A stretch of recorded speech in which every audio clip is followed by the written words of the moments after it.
Hello, welcome to the Black Spruce Knitting Podcast.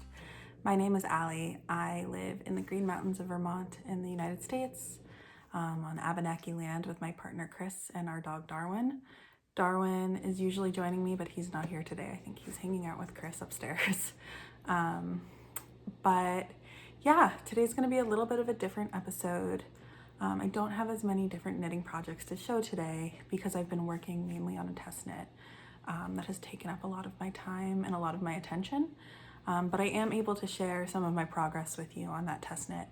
And so I wanted to talk a little bit about it. I can't share too much. I think that we're supposed to wait until the pattern comes out before sharing what the whole piece looks like. But I think I can talk to you about some of the decisions that I'm making, and then when the pattern comes out, I can do a full reveal. So I have that to talk about. I don't have any yarn acquisitions and I don't have any spinning projects. Thank you so much for all of the incredibly kind birthday wishes. I had a wonderful birthday, but my spinning wheel actually broke. The bearing broke. It's a really old wheel that was given to me for free, so it makes sense that sometimes it breaks, and I've ordered a new piece, but it hasn't come yet, so I haven't been spinning, which I think is a good thing. Sometimes when I'm spinning, I feel like I will never stop because I'm enjoying it so much, and so I think it's the universe telling me to focus on knitting a little bit, which feels good. But so I don't have any spinning projects, but I do have 2 books. One is not super knitting related, but it's related to some other things that I'll kind of get into. And then I have some notions that Chris gave me for my birthday that I'm really excited to share just because they're so sweet. So I will talk about the test knit. I'll talk about those books and notions. And then I'm not going to do a life update. Not very much has been happening in my life recently, but I've been thinking a lot about local wool and local yarn and how it relates to how we have a relationship with where we live. And I wanted to talk a little bit about that and share a little bit of exciting news for me, I think, about, and hopefully for you, about this channel. So everything will relate. I hope that that's interesting to you. I hope that it's not too disappointing that I don't have as many different projects, but this is honestly what I've made. I've also been working a lot recently, and so I have less time to knit. But before I even share the test knit, I do want to mention what I'm wearing because this is one of the only garments that I don't think I've shown yet on the podcast.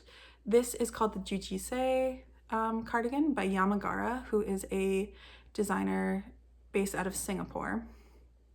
And I've knit it in Peepaloo Field Superwash merino in a colorway that was created for Scratch Supply Co., which is a local knitting shop in Lebanon, New Hampshire, which is, that's where the Woolly Thistle is based as well. But they're a wonderful local shop. They do the Make Good podcast, if you've heard it before. And I live close enough by that I can go. I believe that Peepaloo Fields is not dying anymore. This was kind of like a one-off, but I was able to get a sweater quantity to make this cardigan. And I found this pattern on Ravelry just by looking around, and I haven't knit anything else by Yamagara, but I want to knit 5 different patterns from her. She does these really lovely textured patterns, and less so color work, but more the interest is in the texture of the stitch.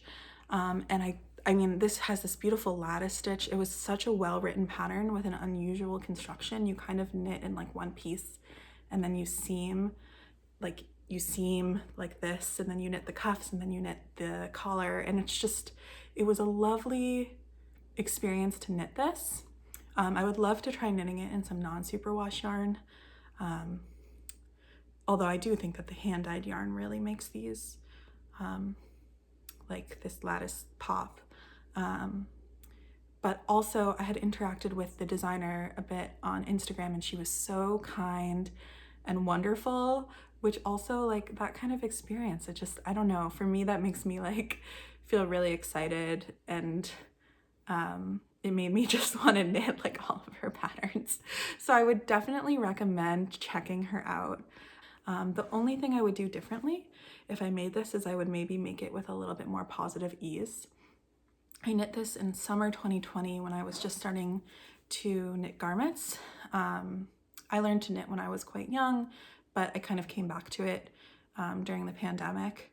And I think I was scared to make something with a lot of positive ease, and I still think it looks very cute and very sweet. I love this green color, but I would love to try making it again in a bigger size for like a really cozy, kind of like oversized piece. Chris calls it like my elf cardigan and says that it looks elven. So yeah, this is a piece that I like a lot and that made me feel really excited about trying new constructions. Trying to think if there's anything else. I don't remember which size I made and I don't remember the needle size. I'm so sorry. I should take better notes on my patterns. I'm not always the best note taker. And I definitely wasn't 2 years ago. So yeah, I'll definitely link everything below so that you can go take a look. And yeah, that's a piece that I made a while ago. Okay, so I wanted to share my progress on the Wise Weed sweater by Catherine Clark, whose Instagram handle is Love is in the Making. I am knitting this on size 3 needles with Knit Picks palette yarn, and I didn't get the right gauge, so I'm knitting a size 9, which is a couple sizes bigger, and I've tried it on and it fits very well. But I'm going to be thoughtful about how I share this, given that it's a test. And because it's a test, I'm really not making modifications. We'll do this.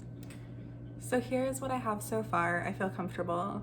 I think this feels good for a sneak peek because I think that this much is on Instagram already. And this sweater is based around herbs that are traditionally used in midwifery. And I have the list of herbs, so I can tell you now what I've knitted. We have, going from the top down, skullcap, fenugreek, chasteberry, fennel, nettles, red raspberry, calendula, and clover. There's also some dandelion hidden in the short rows. And I'm using Knit Picks palette. I kind of mentioned last time that I wasn't sure about it because I thought it was pretty thin and a little splitty. I'm actually really enjoying working with it. I think it's making a lovely fabric. I'm excited to wash it. It's a 100% wool and see how it blooms, and it was really affordable. This would be a great project, I think, to do with scrap yarn, but I didn't have scraps in the correct colors. So I'm really enjoying it. I will definitely be interested to see how the finished product wears, and I will update you for sure to see. The splittiness hasn't been much of a problem. Sometimes if I drop stitches or need to change something, it is a little annoying to pick it up because it's splitty, but I feel like I've been able to manage. And this color work, there are many rows with 3 colors, and I wanted to share a little bit about how I'm kind of managing that. I feel like I've gotten to be a lot better at color work from working on this project. I definitely feel really like a lot better with 2-color color work, but even 3-color color work. I started out having to like pick up each strand separately, and then I was able to have 1 strand on one hand and 1 strand on the other, like tensioned on my index fingers, and then kind of like pincer with my thumb and my middle finger for the 3rd strand.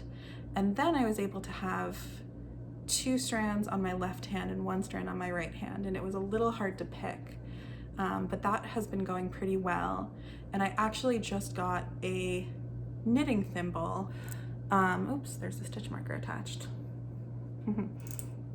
I got this knitting thimble where you can wear it on your finger and then put 1 strand in each, and I'm finding this to be really, really helpful for 3-color color work. I don't know that everyone would like this. It was only a few dollars, but for me, it's making things go a lot faster.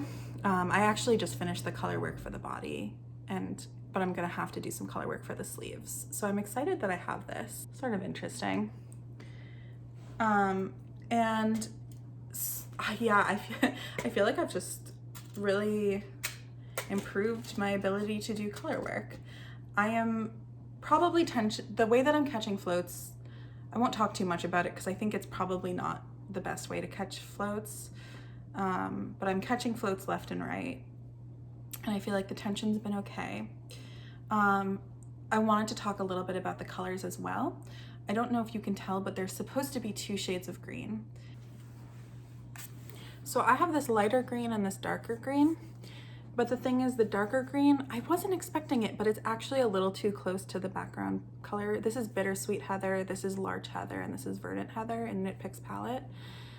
These are each about $4 US per ball, so they're quite affordable for 100% wool.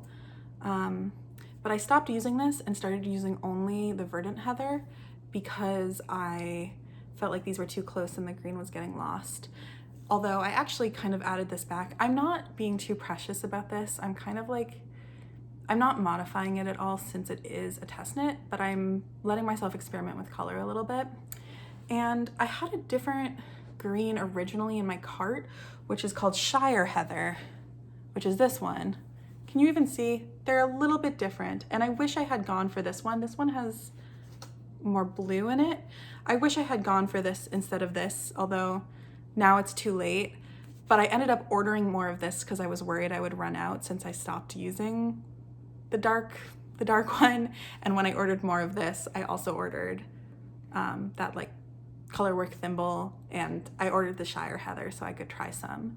Catherine Clark in our test knit group has given us sort of like some ideas about an easy way to change colorwork if you don't want to rip back, which is you can just like use a tapestry needle and thread exactly as the stitches go and then pull out the old yarn, which does, even though that's time consuming, it does really save time as opposed to ripping back something like this. I've put a lot of hours into this, but I'm happy with it and I'm not feeling too worried about the colors. You know, one thing about it is that I picked the colors before I knew which herb it was. So some of them are not the exact colors of the real plants. Like calendula is not really orange. It's kind of more yellowish orange. But I think that it works. The raspberry works. Yeah, I feel like it works pretty well. Clover is definitely, Clover is more like this color, but I wanted to use this blue again. I made some decisions that aren't realistic. I used creative license, I would say. And so, yeah, this is where I'm at. I'm hitting the bottom. There are some details on the bottom that are so special, but I'm not sure if I'm gonna add, because I'm not sure if I'm gonna do this as a crop or full length. I honestly wear cropped sweaters more often, so I haven't decided yet, but I might do it as a crop. And I have to say, I think I mentioned this in my last episode, but I'm just having a blast knitting this. Honestly, life has been a little bit difficult and a little bit stressful recently, and I feel like I can just get lost in this in like the best possible way. I think life has been difficult for a lot of people. We're coming on year 3 of this pandemic. It feels like it will never end. I don't know, I'm getting lost in my knitting. So you can see that I only use the lighter green for some of these, and then I went back to adding the darker green. You know, I'm not too particular. I'm kind of just having fun and really letting myself like enjoy making this. I think Love is in the Making for Catherine is such a lovely handle for her, because I feel like her designs are so much about pouring like all of your like fond emotions and joy into your piece. So it's making me want to knit so much more color work, honestly. I don't know what I'm gonna do when this project is done. I've really been working on it. February 14th, Valentine's Day, is when I think the pattern is coming out. The test knits are due on the 7th of February, and I think I'm gonna be able to finish because I'm almost done. I think I'll finish the body this weekend. I haven't worked too much on the socks that I'm making for my brother or the sweater that I'm making for my dad, because I've been it's hard for me to focus on anything other than this, honestly, which is sort of a nice thing. I like being absorbed in this. So yeah, when this is done, I might have to knit another one of her patterns just because I like am enjoying having so much focus in one thing. yeah, so that's what's going on here. Size 3 US needles, which I believe is 3.25 millimeters. Light fingering, yarn. Oh my goodness, I'm realizing right now that I'm running out of light, so I better hurry. The sun is definitely setting, as you can sort of see from this light. The Wise Weed sweater, gorgeous pattern.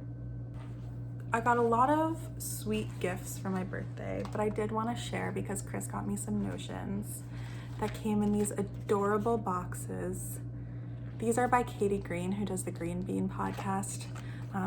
Without me asking, Chris just found them and ordered them. And they're little stitch markers and progress keepers, and they're little mushrooms.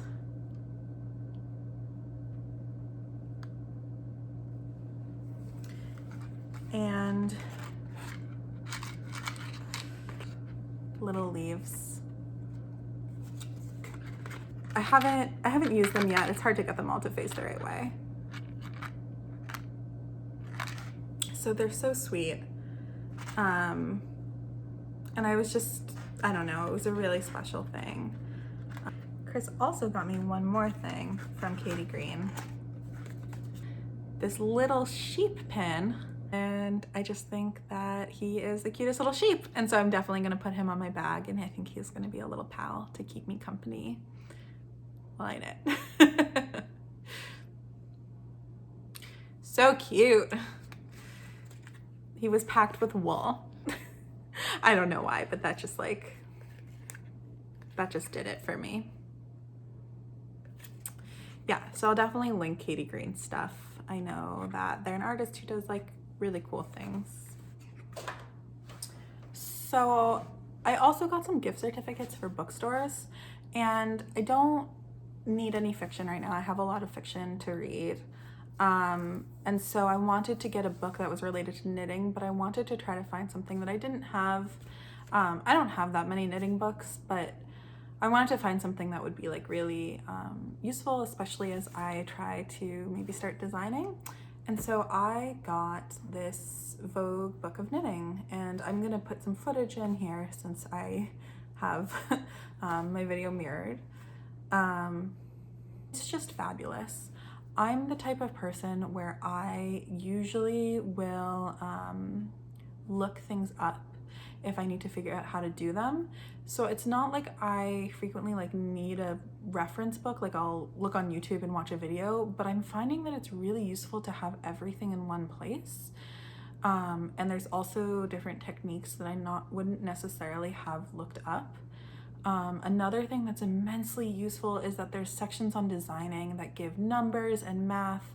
And given that I'm like interested in trying to be able to write my own patterns, not necessarily to sell, but just for myself, I feel really excited about all of the information that's in this book. I learned how to knit from my grandma when I was a kid, and then I had a book called Stitch and Bitch, which I feel like is very mid-2000s, and I used to use that book to learn things, and then YouTube happened, and I felt like YouTube's so helpful. Like you can really search for anything and find a tutorial, but sometimes it's not, like sometimes you can't find what you're looking for too, and so having it in one place is very cool. I will insert a page through of this book. Maybe many of you have this already, but maybe it would be interesting to you. So I bought that with gift cards from my aunts, which I really appreciated. So I wanted to share another book that's not about knitting, but it's about herbalism and culture, and I'm gonna bring it back to knitting. It's all gonna relate. So Chris got me this book called Ashkenazi Herbalism.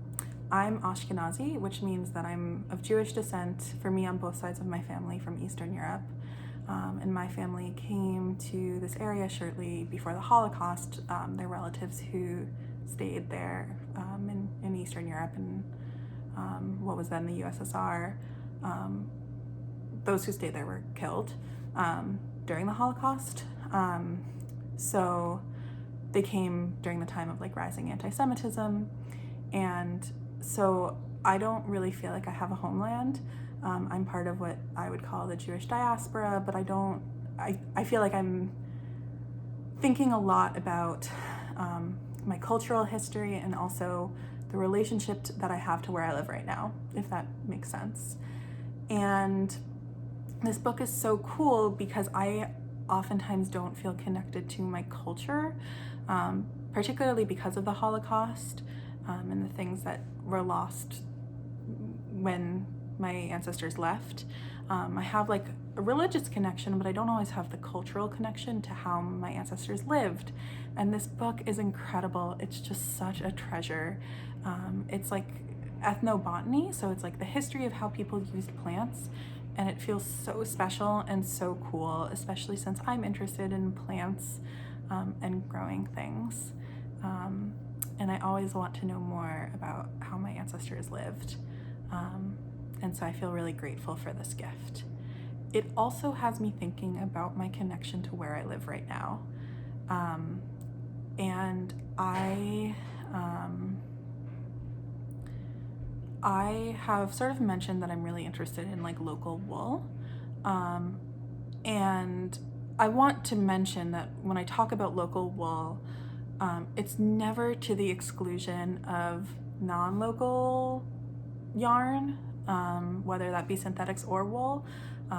Personally, I recently ordered yarn. I have recently bought Nutiden yarn from Sweden. I am using knit picks. I actually don't know where the wool is from. It says it's Peruvian Highland wool, but I don't know if that's the type of sheep or if that's the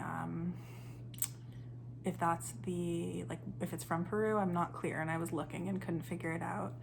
I'm actually going to hopefully be doing a yarn trade with Sweet Liza of the Volblom podcast, which is a lovely podcast. She lives in South Africa, and we're going to try to do a yarn trade.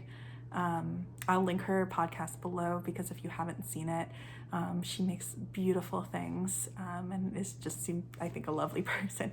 So it's been really interesting talking to her about what's available in South Africa and thinking about what's available here where I live. So, you know, I'm very interested in local wool, but also I love all yarn. But especially because I think I mentioned things have been kind of difficult recently, and so I'm thinking a lot about like what feels awesome to me. And the things that feel awesome are like thinking about growing things, thinking about making things. When I first started this podcast, I thought that I would be sharing art, and I just haven't been making that much art recently, which is totally fine. I'm sure I'll make art again in the future, but I've been very into thinking about my garden and doing, I think knitting is art, but not like drawing or printmaking. But I've been just so into craft and into spinning and into fiber. And it's like, for me to be able to cultivate that connection to what's in this area feels like so good. And again, like not everyone lives in places where people raise sheep. And connection to where you live can look like so many different things. But I do live in a place where there's a lot of really cool local wool, which leads me to like this announcement that I have. It's kind of small, but it feels really exciting to me, which is that I wrote to Junction Fiber Mill and asked if I could film, and they said yes. So hopefully next week I will be able to go there and film their mill and maybe talk to them a little bit. And then I'm hoping that that can turn into an episode for all of you, so that if you're interested, you can see a little bit more about what's happening here in Vermont in terms of wool production. They process wool for farmers, but they also have some of their own lines that they're dyeing and spinning that are very cool. I'm a little bit nervous about filming because I'm not a professional videographer. Is that how you say it? Videographer. I am a person who films on their phone and then puts it on the internet. But they're so nice, and I'm just really excited to share what they're doing with all of you. I hope that it's something that you find cool and want to watch, and I will hopefully have that episode in the next couple weeks. So I wanted to share that with you just because I don't know, it's so cool to be in a place where I'm getting to connect with people about fiber. I don't know, when I was like a little kid, I always really wanted to raise my own sheep so that I could like shear them and knit their wool into sweaters, because I was like, what if I could make all of my own clothing? And I don't know if I'm gonna have sheep anytime soon, but I love that I get to both see where it comes from and share it with you, wherever you are, if you're in a place where there are sheep or if you're in a place where there aren't sheep. So yeah, that's really cool.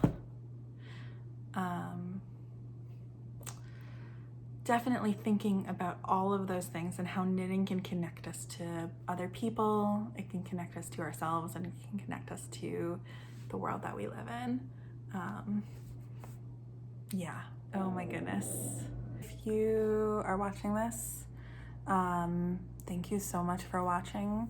If you feel like leaving a comment and telling me what you are working on these days that's bringing you joy.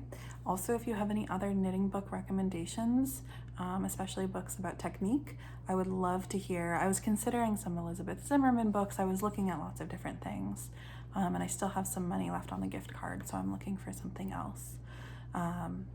So let me know if you have any recommendations. You know, I know that a lot of folks use the internet, which is always such an awesome resource, but there's something sort of fun about having it in paper too.